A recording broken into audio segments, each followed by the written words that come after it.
আজ আমাদের পঞ্চম দিন। আজ আমরা শিলং থেকে কাজিরাঙায় যাচ্ছি।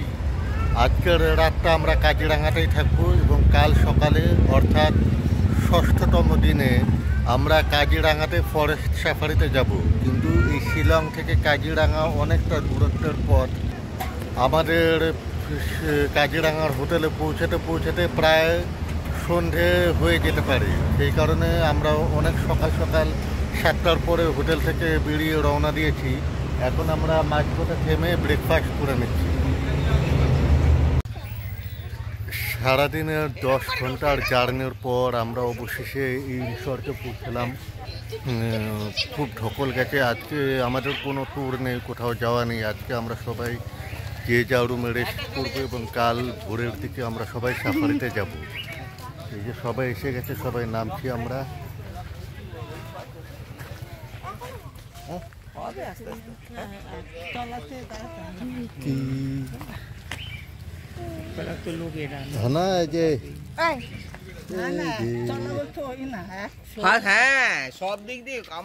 আপনাদেরকে রিসর্টের চারপাশটা দেখাই।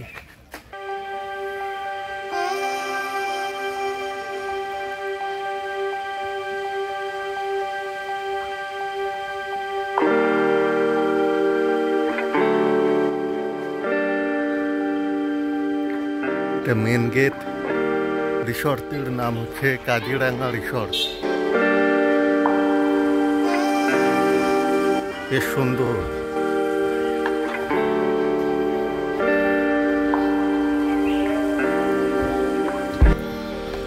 এখানে আমরা দেখতে পাচ্ছি দুটো সাফারি জিপ রয়েছে। আমরা এখন কাজিরাঙা রিসর্টের বাইরেটা বেরিয়েছি। বাইরেটা খুবই সুন্দর, বাগান টাইপের, পুরো লাইট দেওয়া। ওখানে আজকে ফাংশন হবে, নাচ গান এসব হবে। খুবই সুন্দর পরিবেশ।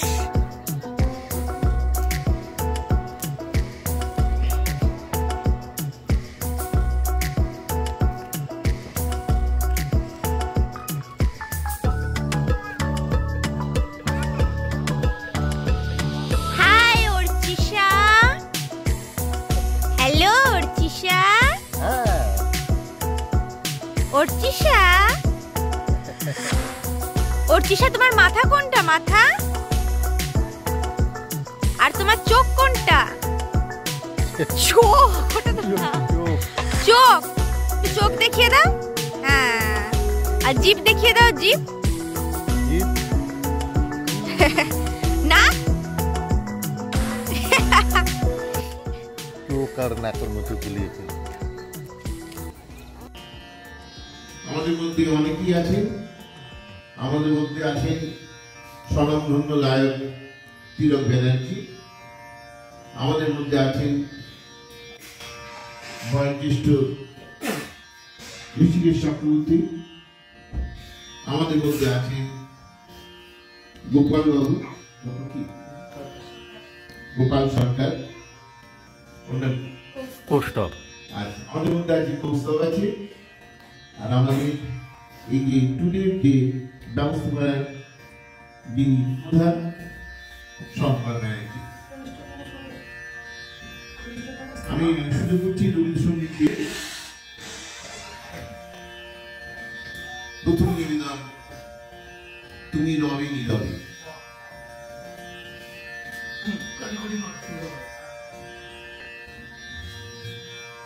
তুমি রবে নীরবে হৃদয়ে মম, তুমি রবে নীরবে রুনিত পূর্ণিমা নিশীথে সম। তুমি রবে নীরবে হৃদয়ে মম তুমি রবে নীরবে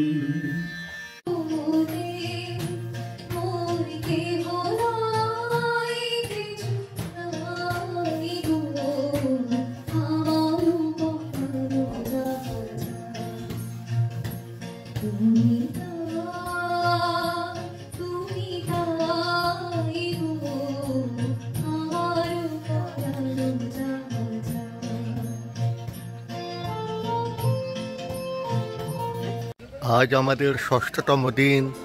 আজ আমরা সকাল 7টার পর জঙ্গল সাফারি করতে বেরিয়েছি। দেখতে পাচ্ছেন সামনে সাফারি জিপ এসে গেছে। এবার আমরা সবাই এক এক করে গাড়িতে উঠে পড়ব এবং জঙ্গল সাফারির উদ্দেশ্যে রওনা দেব।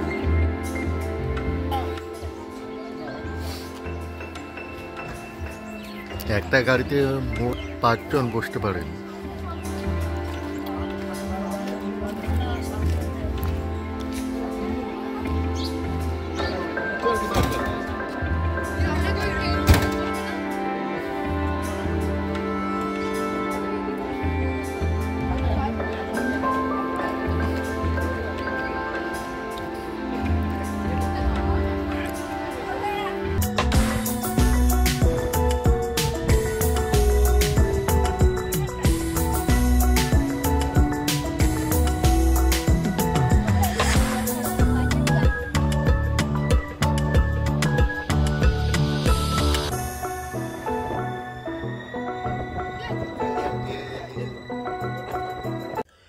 আজ আমাদের ট্যুরের ষষ্ঠতম দিন এবং আজ আমরা দর্শন করতে যাচ্ছি কাজিরাঙা ন্যাশনাল পার্ক।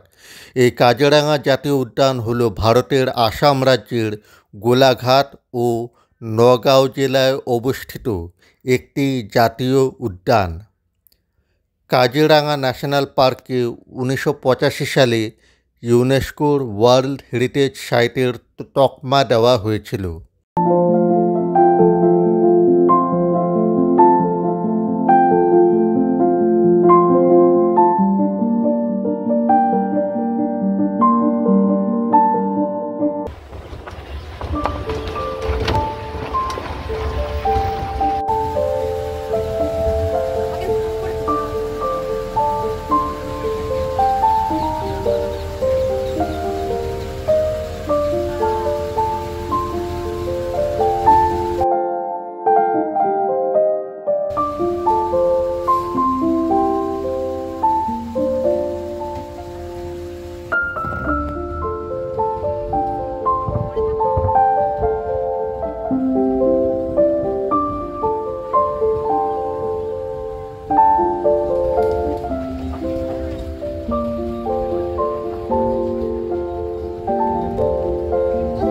পাশে দেখো হরিণ।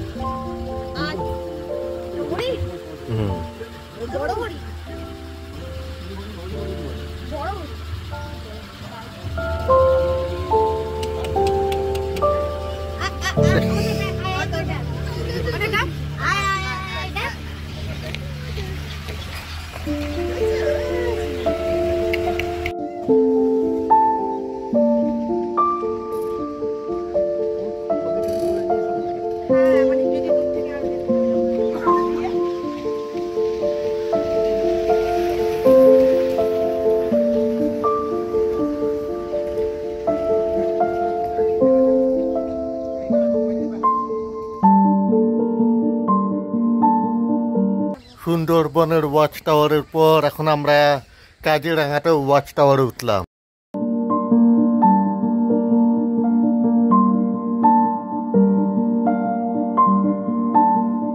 এই ওয়াচ টাওয়ারে দাঁড়িয়ে ভালোভাবে সমস্ত গন্ডার এবং অন্যান্য পশু পাখি আমরা দেখতে পাবো।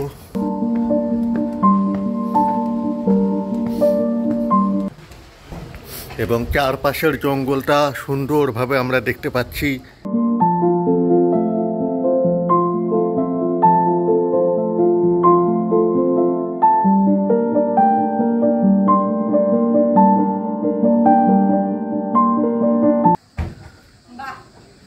এবার গন্ডারটা দারুণ বুঝে যাচ্ছে।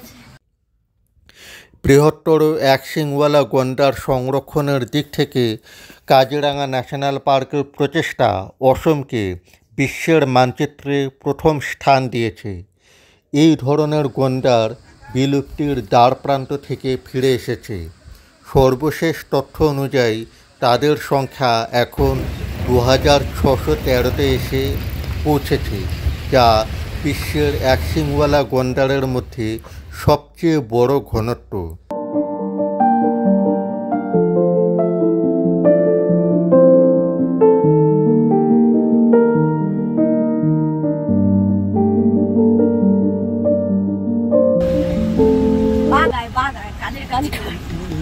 সুন্দরবনে দেখতে পারেন এখানে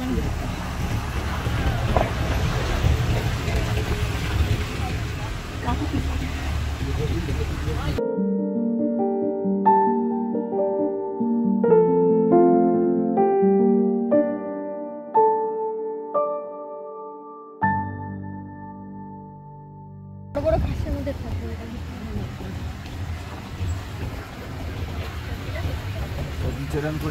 চলো ছোটবেলায় দেখি 10-12-15 বছর, তারপরে দেখি। আর এই যে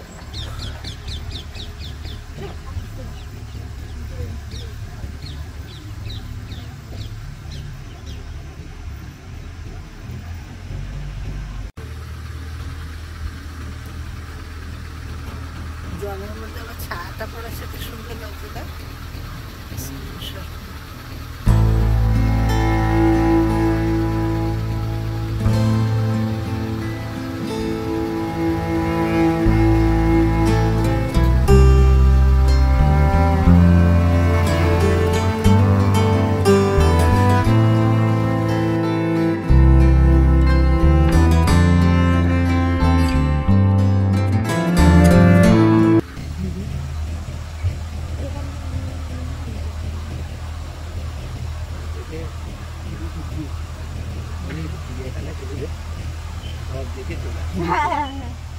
এই বছরও কিছুই বুঝবে না। এখন একটু বড় না হলে কি বুঝবে না।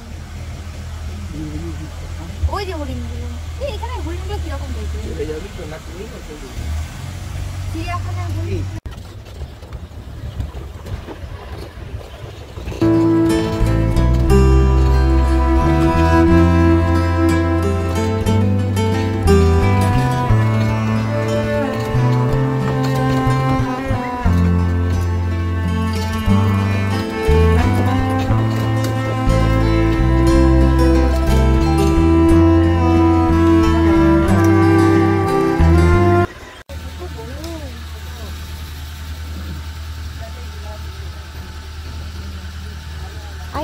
কাছে আয় বাবা, কাছে আয়। বেরিয়ে আসবে না, ওরা ভয় লাগছে না, জিপ টিপ এত যাচ্ছে ওড়াচ্ছে হরিণটা।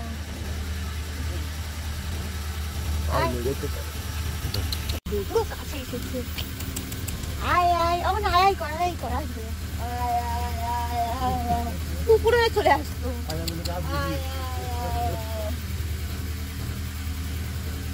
ওই দেখো বেরোচ্ছে, কি করবে? ও রাস্তা ক্রস করবে, রাস্তা ক্রস করবে। দেখো এই একটা জিনিস ভালো পেয়েছো তুমি, দেখেছো? হ্যাঁ ডাক ডাক, তুই ডাক, I I I I ball, I I I. এরকম ঘুম থেকে উঠে ওই যে পাখি বলো না,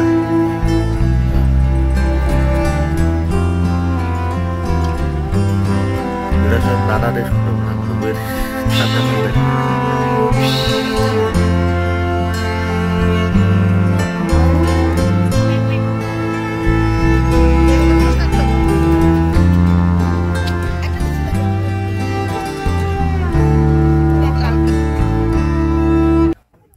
বিশ্বের একশৃঙ্গ গন্ডারের 2/3 এই কাজিরাঙা জাতীয় অরণ্যে বাস করে। তৃতীয় স্থানে রয়েছে নেপালের চিতওয়ান জাতীয় উদ্যান। প্রসঙ্গত জানিয়ে রাখি, বৃহত্তর এক শিংওয়ালা গন্ডার, রয়্যাল বেঙ্গল টাইগার, ভারতীয় বন্য মহিষ, ভারতীয় হাতি এবং ইস্টার্ন সোয়াম্প ডিয়ার, এদেরকে সম্মিলিতভাবে কাজিরাঙা জাতীয় উদ্যানের বিগ 5 বলা হয়। কাজিরাঙা জাতীয় উদ্যান প্রথম 1905 সালে একটি সংরক্ষিত অরণ্য হিসাবে প্রতিষ্ঠিত হয়েছিল। পরে 1974 সালে এটি একটি জাতীয় অরণ্য ঘোষণা করা হয়। কাজিরাঙা 2007 সালে টাইগার রিজার্ভ হয়ে ওঠে। এই জাতীয় উদ্যানে প্রচুর হাতি, বুনো মহিষ ও বারশৃঙ্গার পাওয়া যায়। এখানে বিভিন্ন প্রজাতির পাখি সংরক্ষণ করা হয় বলে বার্ড লাইফ ইন্টারন্যাশনাল একে গুরুত্বপূর্ণ পক্ষীক্ষেত্র বলে ঘোষণা করেছে। সুমারি করে দেখা গেছে অসমের কাজিরাঙা ন্যাশনাল পার্কে সোয়াম্প ডিয়ার রয়েছে 868টি। 2018 সালে এই প্রজাতির হরিণের সংখ্যা ছিল 907টি। কাজিরাঙায় হরিণ প্রজাতির মধ্যে হগ হরিণের সংখ্যা সবচেয়ে বেশি। এদের সংখ্যা প্রায় 40,000-এরও বেশি রয়েছে।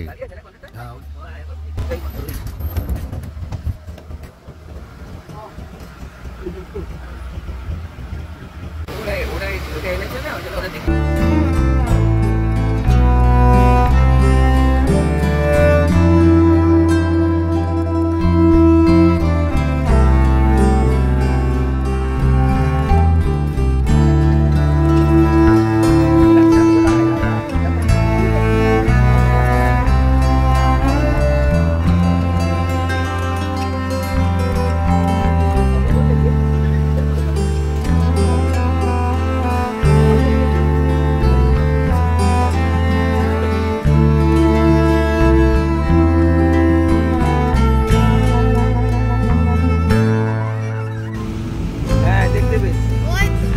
দাঁড়িয়ে আছে অনেকগুলি অনেকগুলি, ওই একটা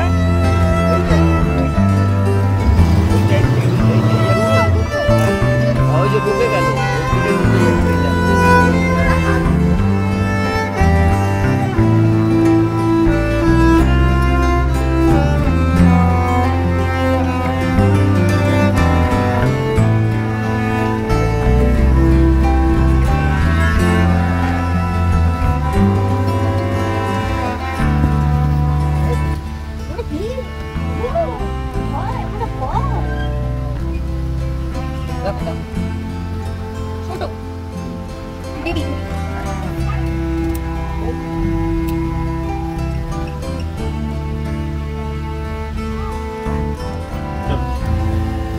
বসে আছে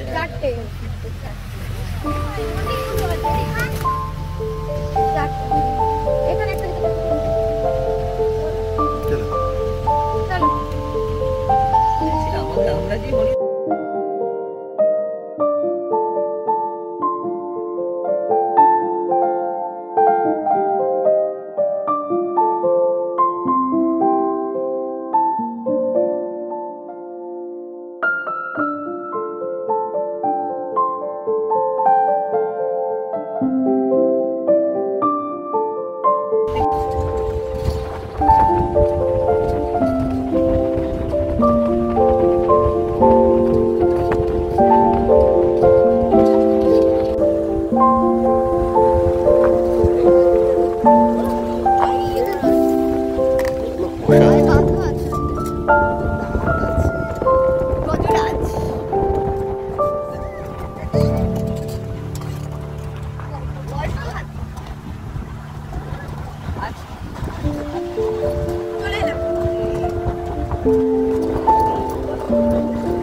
কাজিরাঙা ফরেস্ট সাফারি শেষে আমরা এখন হোটেলে ফিরে এসেছি এবং ব্রেকফাস্ট ছেড়ে যে যার রুমে একটুখানি রেস্ট নিয়ে নিচ্ছি, কারণ এরপরে আমাদেরকে আবার গুয়াহাটি ফিরে যেতে হবে, অনেকটা লং জার্নি। কাজিরাঙা ফরেস্ট সাফারিতে আমি একটা জিনিস লক্ষ্য করলাম যে যখন আমরা সাফারি পার্কে ঢুকছিলাম তার আগে ঢোকার আগে ফরেস্ট রিজার্ভ অফিসার আমাদের প্রত্যেকের ব্যাগ চেক করছিলেন যে সাথে কোনো প্লাস্টিক জাতীয় জিনিস আছে কিনা।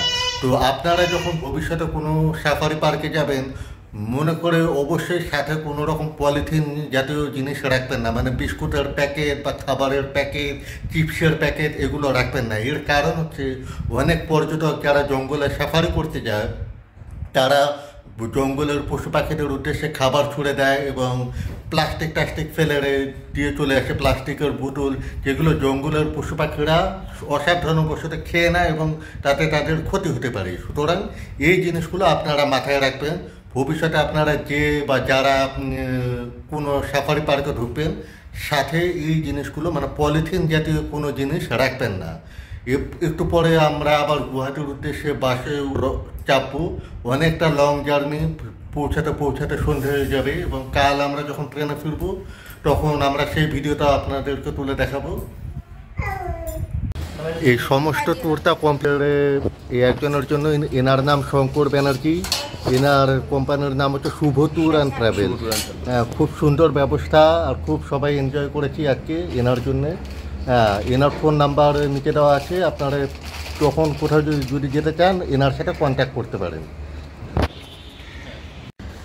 তোমার শিলং ট্যুরটা কিরকম লাগলো বলো একটু সবাইকে। শিলং ট্যুরটা আমার খুবই ভালো লেগেছে।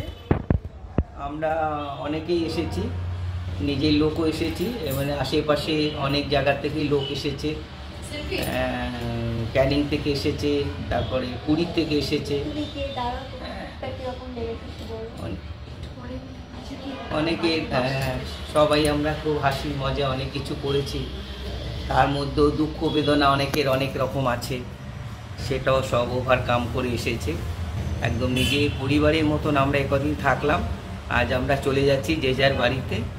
খুবই কষ্ট লাগছে, যা এটাই তো নিয়ম।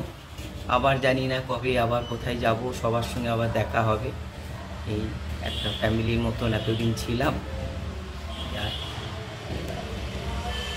আমার এই ট্যুরটা কিরকম লাগলো? খুব ভালো লেগেছে, মানে শর্ট ট্রিপ, খুব সুন্দরভাবে এনজয় করেছি, সব কিছু দেখার জন্য খুব ভালো।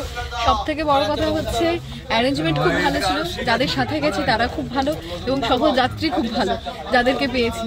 খুব ভালো গান বাজনা আনন্দ করতে করতে গেছি। আর আমাদের ট্যুরের সব থেকে বড় আকর্ষণ হচ্ছে, মানে বলে না 1 থেকে 80, তো আমাদের 1 থেকে 90 পর্যন্ত সবাই অ্যাক্টিভ ছিল, সবাই ছিল।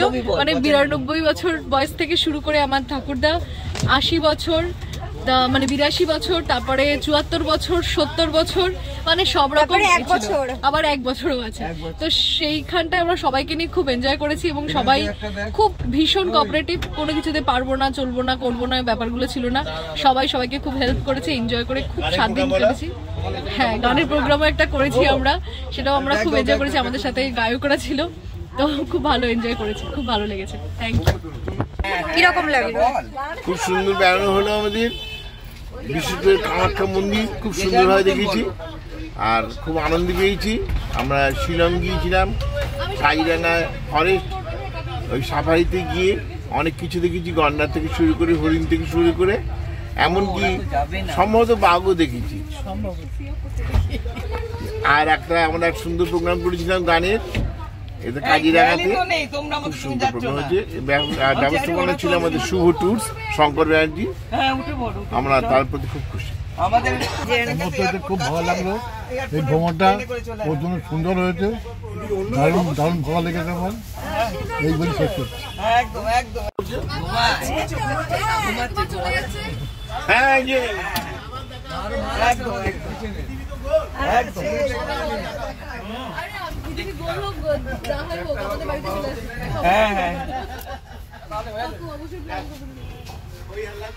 এই যে তিলকবাবু, আমরা গানের সম্মান নিয়ে হাজির হবে না।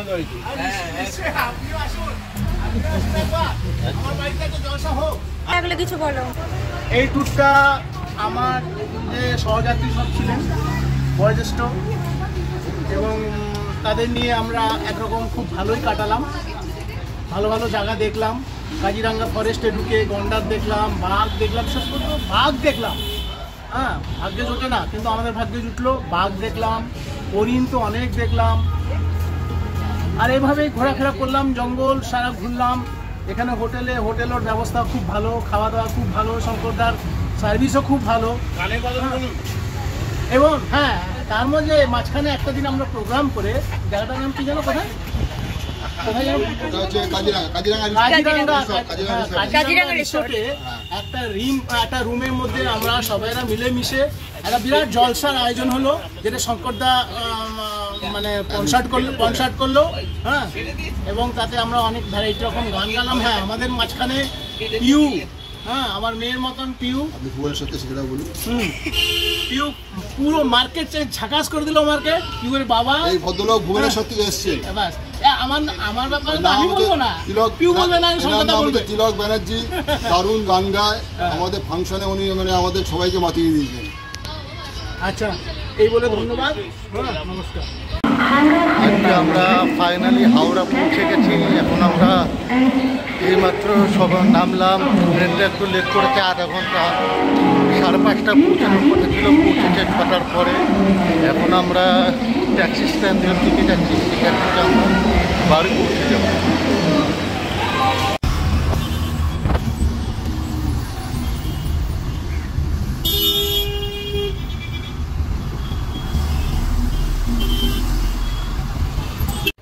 সব কিছুরই একদিন শেষ হয়, সেরকম আমাদের এই জার্নিটারও একদিন সমাপ্তি হলো।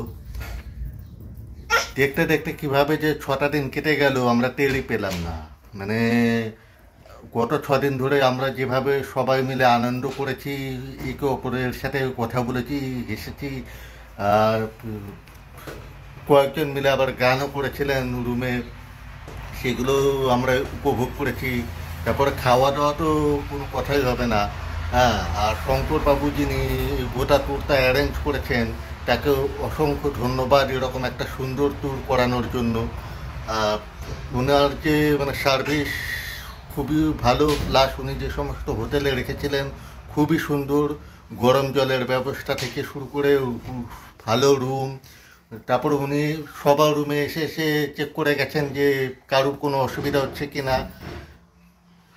আর তারপরে আমার ওয়াইফের মাঝখানে একটু পেট খারাপ হয়ে গেছিলো, কারণ এই বাইরে গেলে যা হয় অনেক কিছু খেতে হয়। তো উনি মানে আমার ওয়াইফের জন্য রুমে খাবার পাঠিয়ে দেওয়ার ব্যবস্থা করেছিলেন। এমনকি আমার মেয়ের জন্য যে ডাল ভাত সেদ্ধ করতে হয় সেটাও উনি মানে ওনাকে বলা হয়েছিল। উনি বলেছিলেন কোনো চিন্তা করবেন না, সব ব্যবস্থা করে দেবো। তো সে মেয়ের খাবার দাবারের ব্যবস্থা থেকে শুরু করে রুমে খাবার পাঠিয়ে দেওয়া, প্লাস সকালবেলা এসে রুমে এসে চা দেওয়া, সব কিছু মানে সার্ভিসে খুবই ভালো। তো ওনার কন্ট্যাক্ট নাম্বার দেওয়া থাকলো, আপনারা যারা ভবিষ্যতে কোথাও বেড়াতে যাবেন আপনারা তার সাথে কন্ট্যাক্ট করে নিতে পারেন, খুবই ভালো লাগবে। তো ভিডিওটা ভালো লাগলে শেয়ার করবেন, এবং আপনারা যারা চ্যানেলে নতুন তারা প্লিজ চ্যানেলটিকে সাবস্ক্রাইব করুন, যাতে আমরা ভবিষ্যতে আরও এরকম ভালো ভালো কন্টেন্ট আপনাদেরকে দেখাতে পারি। ধন্যবাদ। না টাটা করে দাও, টাটা টাটা টাটা।